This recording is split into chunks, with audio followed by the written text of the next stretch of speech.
I want to highlight Shelter to Soldier. This is a nonprofit that rescues dogs from local shelters and trains them to become psychiatric service dogs for post 9/11 veterans. I'm joined now by the president and co-founder, Graham Bloom. We also have Tommy Moore here, veteran community outreach. And then Moose is here, the sweetheart of a dog. Thank you all very much for coming on New Year's Eve of all days. Thanks for having us. We want to talk about the successes of this year and going into a new year, what people can do to support your organization. So let's start first with what does Shelter to Soldiers do? Yeah, so our primary mission is adopting dogs from local rescues and shelters. We train them over 12 to 18 months to become psychiatric service dogs. Wow. We then place these dogs at no charge with veterans in need. Amazing. So yeah, it's a twofold. We're helping the dog and the veteran. In addition, we have canine ambassadors, which are therapy dogs. Those are dogs that are out in the community impacting hundreds and thousands of active duty military family and veterans. And then our morale dogs, which are giving love and boosting morale on Navy ships. I mean, I can't tell you, just having Moose, the sweetheart here, wagging his tail, made all of us feel instantly happy. Exactly. Tommy, you get to hang with Moose regularly. Tell us, what kind of dog, what's he like? So I always say he's about 80% potato. This is a lot of what he does. I love it. But, taking Moose out in the community and seeing the love and light that he brings to everyone, and not just me, we spoke a little bit before that he is my heart dog. And, your heart dog, I love that. I believe that everybody has one, but he's greatly impacted my life, and I see the impact he has on thousands of others. And I mean, for those of us who have dogs, I've adopted ours from the Humane Society here in San Diego, like many years ago. Can't imagine life without her.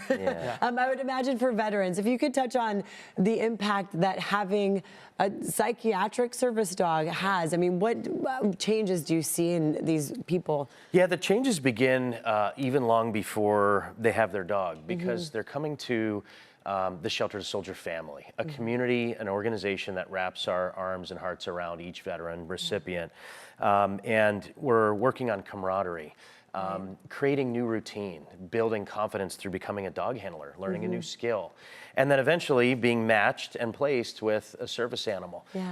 We're seeing veterans that are now going back out and attending family functions that they weren't, getting back to work, feeling safe and whole again, sleeping properly. So the impact is huge, and it's a two-way street, because they're providing a forever love and loving home and environment for a once homeless dog. Right, and these dogs want to feel that love, want to have a purpose. Yes. And you're providing that. Tell us about the training process. It takes a few months, but a rescue dog from the Humane Society can go through this? Yeah, so we carefully evaluate every dog. They do have to pass a temperament and behavioral exam. They have to have the right drive and abilities, and a medical testing process. But once they pass that, 9 months is the average time frame, with some dogs taking a little longer for them to go through their training course, and then another 6 to 8 months of handling training with their veteran once matched. So yeah, 14 to 18 months, and we have a service animal. Of course, not every dog passes. Those dogs we don't call failures ever. They're career change, and we find them loving homes as emotional support animals or pets. Okay, wonderful. Tommy, what has your experience been? If you can touch on some of the examples of what you've seen and how these dogs impact people's lives. Yeah, one of the ones that really sticks out to me, we had a veteran who we went to his graduation. Each veteran has a graduation with their dog, and the dog gets vested. And it wasn't actually the veteran that spoke to me. It was his daughter. And he came and he said, I want to thank Shelter to Soldier. You gave me my dad back. Oh, wow. And I'm going to get a little emotional about it, because I always do.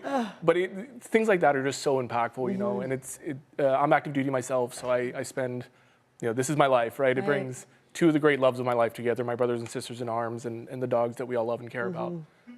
But you see, it's hard to not see the impact. And like I said, I get emotional about it when I talk about it, because you know how good it is, and it's a light in the world where there sometimes isn't any. Yeah, and so many military members have gone through some of the darkest days. Seeing loss and war and all of that creates trauma that these dogs can help us heal in so many ways. You're helping them get that.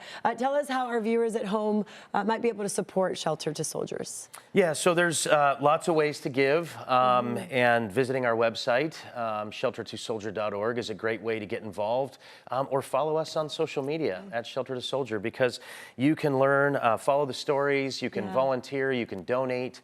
Reoccurring gifts, $5 or $10 a month every month makes a huge impact. Hey, all right. As we get into 2026, hey, there might be a veteran watching right now who would love a dog like this that could help them. What do you think they can do? What do you suggest? Yeah, please reach out if you're a veteran, a friend or family member that knows a veteran. We have a confidential application on our website. Reach out for help. We'll do what we can to support you. If we can't, we'll refer out to another wonderful local organization. Thank you very much.